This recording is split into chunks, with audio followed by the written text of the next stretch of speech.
I'm out using my rototiller, tilling the soil, preparing it for life, and all the power of God works through it. All I gotta do is get it ready, and that's all we gotta do is get it ready. And I was thinking about Jesus, because yesterday I was talking about the end of secrets. And Jesus laid the foundation for the age of Pisces. He never came out and told the secrets. He never came out and specifically, in very open language, told people what is and what isn't. He told stories and tried to help people ask the right questions, to seek and to find the answers within these stories that he told, because he was still living in an age where if you said the wrong thing, they would kill you with big stones. It's called stoning. It's called crucifixion. It's called hanging. It's called generations and generations that continue all the way through up until just really not that long ago, where you said the wrong thing that people with certain amounts of power didn't want you to say, and you disappeared. You no longer were able to say anything at all. And that's the miracle of what Jesus did for us today.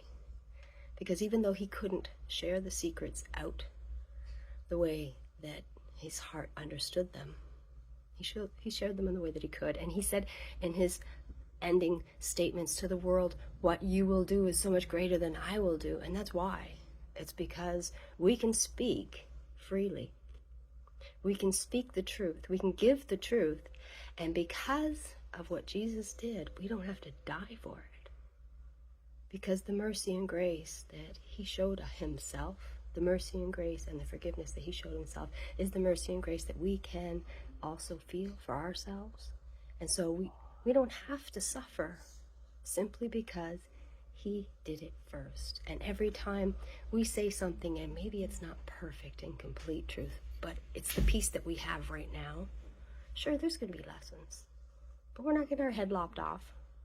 We're not being set on fire. We're not being put in imprisoned on an island. We're not being crucified. We're still able to keep working at it, because the mercy and grace and forgiveness is always accessible to us because of what Jesus did, to get closer to the perfect and complete truth, and to keep adding pieces to what we have. And it takes all the power of all those curses, and there's so many people for so long have been trying to curse people, which, how can you for 1 second think that that's what a good parent does to their child? Oh, you don't want to do what I'm going to curse? No, that's not good parenting. Good parenting is teaching. It's being a perfect teacher. It's saying, let's understand the thinking that led to the words and the actions that make you feel the way you do right now. That's good parenting.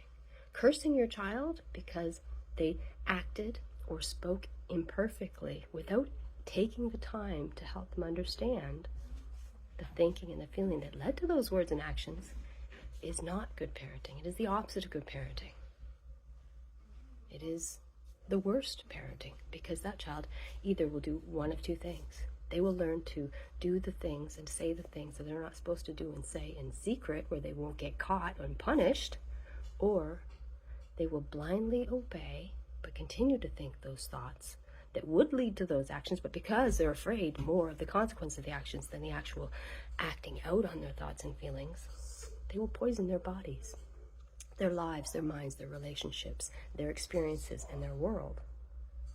Either way, we're both dealing with children who've never learned what perfect thinking is and how it feels. And Jesus couldn't teach that, because that would have killed him before he had a chance to show people what mercy, grace, and forgiveness looks like. So the end of secrets is also hugely because Jesus gave us the tools to come onto forums like this and to speak in groups and to give testimony of what we have experienced and what pieces of the puzzle we understand without the consequences and the curses of the fathers. The ones who didn't understand what good parenting was. They didn't know God the way that we can know God, because we can be better parents than our fathers were. We don't curse our children. We help them understand the thoughts and feelings that lead to the actions and the words that don't make them happy, joyfully blessed, peaceful, connected, included, part of the family.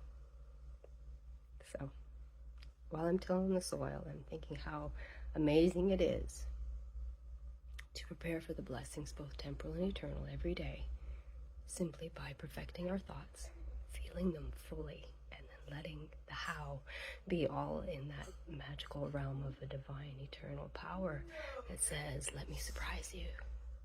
Let me love you in ways you can't even imagine. Thank you. Stay brilliantly blessed.